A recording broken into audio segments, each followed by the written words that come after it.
શનિવારે ward number 18ના ભાજપના councillor Kalpesh Patel અને સિટી એન્જિનિયર અલ્પેશ મજુમદાર વચ્ચે વિસ્તારના કામોને લઈને ભારે ઘર્ષણ સર્જાયું હતું।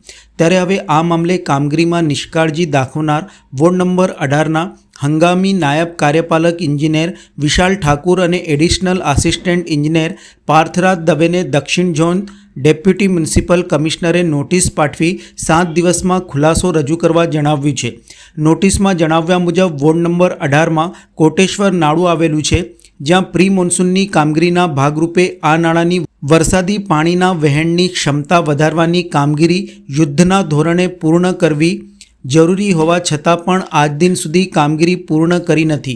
કામગીરી ઝડપથી પૂર્ણ કરવા અને નાળાનો રસ્તાની રાહદારીઓની અવરજવર માટે યોગ્ય નિભાવણી કરવા સૂચના આપવા છતાં પણ પાલન કરવામાં આવ્યું નથી, જેના કારણે રસ્તા ઉપર અકસ્માતની ઘટના અને રાહદારીઓને તકલીફોનો સામનો કરવાનો વારો આવ્યો છે, જેને લઈને ફરિયાદો પણ ધ્યાનમાં આવી છે। આવી કામગીરીથી વડોદરા કોર્પોરેશનની છબી પણ ખરડાય છે।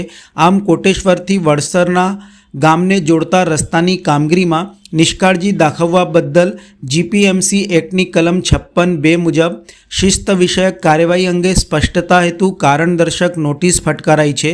જો સમય મર્યાદામાં સ્પષ્ટતા નહીં થાય તો નિયમ અનુસાર કાર્યવાહી પણ કરાશે। આ સંદર્ભે સિટી એન્જિનિયર અલ્પેશ મજુમદાર દ્વારા વિસ્તૃત માહિતી આપી હતી। શું વિષય હતો અને કેમ નોટિસ આપી પડી?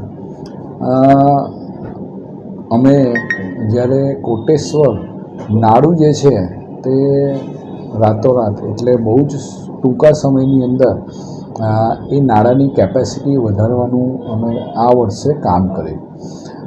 દર વખતે સામાન્ય વરસાદની અંદર એ નાળાના ઉપરથી પાણી પસાર થઈ જતું હતું અને રહીશો અવર જવર કરી શકતા ન હતા, એટલે અમે એની કેપેસિટી છે તે ડબલ કરી નાખી અને એના પરિણામે આ વખતે આટલો વરસાદ પડે પણ હજી સુધી નાળું છે તે એની 50% કેપેસિટીથી જ ચાલે, એટલે 50% તો હજી ફ્લો બી થયો નથી।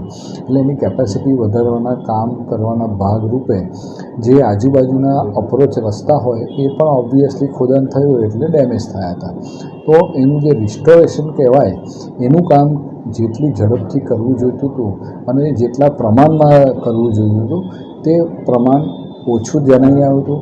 જે પ્રમાણે કરવામાં આવ્યું હતું તે પણ યોગ્ય ન જણાયું એવું મારા પર્સનલ ઓબ્ઝર્વેશનમાં જ્યારે આવ્યું, એટલે એના માટેના જે જવાબદાર એન્જિનિયર છે ડેપ્યુટી એન્જિનિયર અને એની નીચેના આસિસ્ટન્ટ એન્જિનિયર એ બંનેને નોટિસ આપવામાં આવી છે।